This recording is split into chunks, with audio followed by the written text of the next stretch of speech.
Good morning, everybody. Happy Wednesday. Hope you've got a good cup of coffee with you. I do here.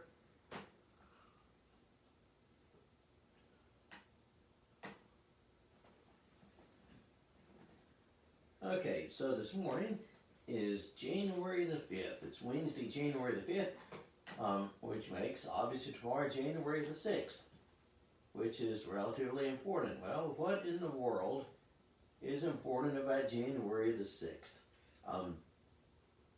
Just a couple of things that are worth mentioning. January 6th is Epiphany. And Epiphany, I mentioned this in the sermon this past Sunday, it's a word that means manifest, or something that's being revealed or made manifest. But Epiphany is the date on which we, as in the church, have always commemorated the visit of the Magi, the visit of the wise men to Jesus. It is for, we typically, in our Christmas pageants and in nativity scenes, we have the wise men showing up to visit and adore the baby Jesus right alongside the shepherds. But the earliest church tradition has them arriving 12 days later. Now again, whether that is true or not, we don't know. We simply can't know. That's lost to history. But let me read from Matthew 2. I'm going to read from Matthew 2, 1 through 12. Now after Jesus was born in Bethlehem of Judea in the days of Herod the king, behold, wise men from the east came to Jerusalem, saying, Where is he who has been born King of the Jews? For we saw his star when it rose, and have come to worship him. When Herod the king heard this, he was troubled, and all Jerusalem with him. And assembling all the chief priests and the scribes of the people, he inquired of them where the Christ was to be born. They told him, In Bethlehem of Judea, for so it is written by the prophet. And you, O Bethlehem, in the land of Judah, are by no means least among the rulers of Judah. For from you shall come a ruler who will shepherd my people Israel. Then Herod summoned the wise men secretly and ascertained from them what time the star had appeared. And he sent them to Bethlehem, saying, Go and search diligently for the child, and when you have found him, bring me word that I too may come and worship him. After listening to the king, they went their own way. And behold, the star that they had seen when it rose went before them, until it came to rest over the place where the child was. When they saw the star, they rejoiced exceedingly with great joy. And going into the house, they saw the child with Mary his mother, and they fell down and worshipped him. Then, opening their treasures, they offered him gifts, gold and frankincense and myrrh. And being warned in a dream not to return to Herod, they departed to their own country by another way. And that, my friends, is the story of the Magi. It is the only place in the Bible where we find this. The only place where we find any reference to the wise men, the Magi, who visit Jesus. Luke does not record them. Luke has shepherds going to the manger, but doesn't have the wise men. So this begs the question, sort of, who are they? And the short answer is we don't know. The term Magi, it's frequently it's translated as wise men, though we have the Christmas carol, We Three Kings of Orient Are. Sometimes they are thought of as being kings, but the term Magi is actually the Greek behind wise men. And Magi were a class of priests or soothsayers in the ancient Near East. It is from the term magi, magoi, that we get our English word magician. So the Magi were people who specialized in interpreting dreams, in foretelling the future. They studied the heavens in ancient Babylon and Persia to hopefully see what the future would hold. And so that's probably the best way to look at it. These are ancient astrologers or soothsayers. We find reference to them in the book of Daniel. In the book of Daniel, the king summons his wise men, his magi, to help him interpret a dream. And when they're unable to, Daniel interprets it for him. And so these are magi, and they come to worship Jesus, who has just been born. And according to church tradition, they arrive 12 days after he's born. Ends the 12 days of Christmas. On the first day of Christmas, my true love gave to me, and on through the 12th day. And the days of Christmas actually begin Christmas Day and go through January the 6th. So Christmas as a season begins Christmas Day, goes to January the 6th, which is Epiphany, or tomorrow. We culturally, commercially, we sort of celebrate Christmas from Thanksgiving Day to Christmas Day. And December 26th, the decorations come down. But if you want to be really authentic about it, leave those decorations up till the 6th. But these magi were probably, we can't be certain, they were probably astrologers or soothsayers from the ancient Near East, as in Babylon or Persia. We do not know how many of them there were. In popular imagination, we envision three. We, three kings of Orient are, like I mentioned, several hundred years after the fact, they acquired names: Gaspar, Melchior, and Belshazzar. But again, those names those were not their names. Those were names that were given to them several hundred years later. So that's not biblical by any means. We don't, and in terms of the number, it's interesting. There was, in the very early church, if you look in the catacombs around Rome, you'll find paintings and drawings of the Magi, and that number varied. In some of them there were 2, and others there were 4 or 5. Then there was one source which says that there was at least a dozen of them. So we really don't know how many there were.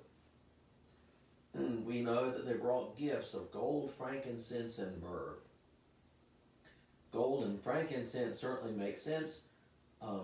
Gold being something worthy of a king, and Jesus was recognized as being a new king that's been born.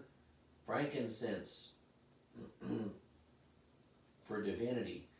Incense is used and has always been used in a lot of worship settings, burning incense. And in Isaiah 60, my sermon text for this past Sunday, Isaiah 60 refers to kings coming to the brightness of your rising and bringing gold and frankincense. And then the third one, myrrh. Myrrh was a spice used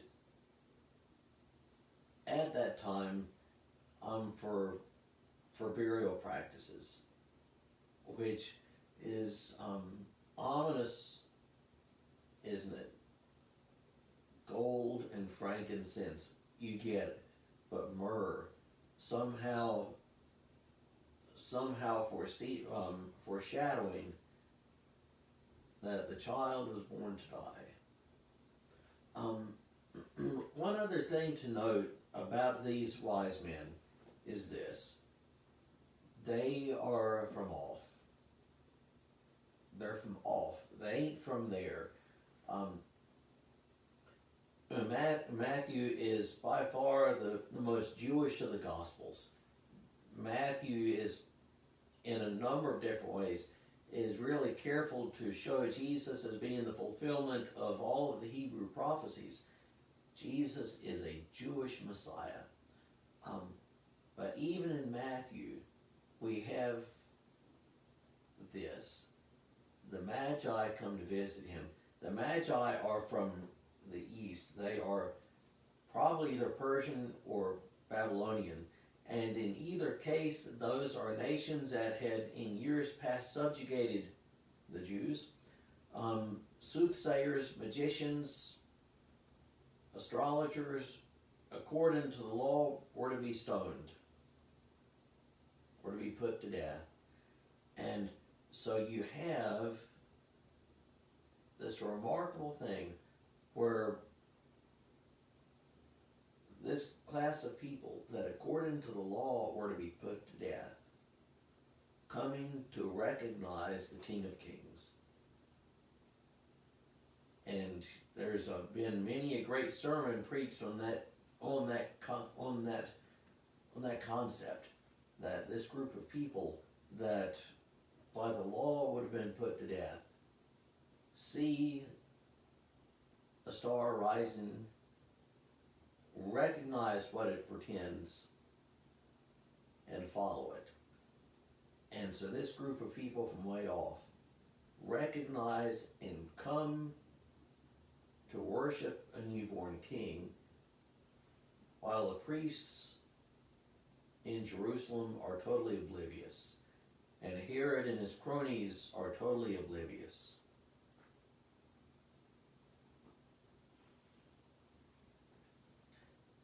And so tomorrow is Epiphany. It is the last day of the 12 days of Christmas. One more thing about Epiphany, obviously that is associated with the Star of Bethlehem. And that too has been the subject of a great deal of scientific inquiry, and in all likelihood, science itself, astronomy itself, will never solve the mystery of what the Star of Bethlehem was. Most likely it was a planetary conjunction. 2 or 3 planets that are so close together that they appear as one star, but they don't necessarily even need to be so close together that they appear as one point of light. But planetary conjunctions were seen by the ancients as portending dramatic events, dramatic and important events. So they follow the movement of stars and planets in the heavens, and they see 3 different planets, and each planet stands for a different thing. These 3 are really close in the sky, and that is the clue that there is something dramatic happening. And then they are aware of the prophecies. From Numbers, there shall a star from Jacob come forth, and a scepter will arise out of Israel. A star out of Jacob will come forth, and they're looking towards the land of Jacob, Judea. And then they doubtless are aware of Micah 5. And you, Bethlehem, who are too little to be among the clans of Judah. And that's their clue. They see they see what is probably a planetary conjunction, though we'll never know for certain. And they're aware of the prophecies, and they leave. There are all sorts of mysteries involved. When did they first see the star? We will never know. When did they actually get there? We cannot know. The tradition is that they got there 12 days after he's born, but we don't know that for certain. But what we know is that from the outset, Jesus' birth